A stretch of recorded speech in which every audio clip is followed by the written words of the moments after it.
অনেক দিন তোমাদের সাথে কোনো রেসিপি শেয়ার করা হয় না। এই রবিবার পোলাও রান্না করেছিলাম। শনিবার করেছিলাম চিলি চিকেন, অনেকটা পরিমাণে ছিল। তাই রবিবার সকালবেলা বর বউদি মিলে ডিসাইড করলাম আর নতুন করে চিকেন আনার দরকার নেই, যতটুকু চিলি চিকেন আছে সেটার সাথে এক পোলাও বা ফ্রাইড রাইস কোনটা করা যেতে পারে।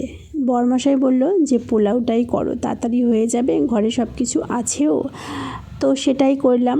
পোলাওয়ের চালটা ভিজিয়ে রাখলাম আধ ঘন্টা, তারপরে জল ঝরিয়ে নুন, চিনি, হলুদ, ঘি দিয়ে ভালো করে মেখে নিয়ে সেটা একটু সাদা তেলের মধ্যে গরম মশলা ফোড়ন দিয়ে ভালো করে একটু 5-7 মিনিট ভেজে নিলাম।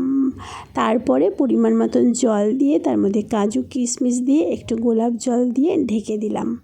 ব্যাস 7 থেকে 8 মিনিট পরে পোলাও আমার রেডি।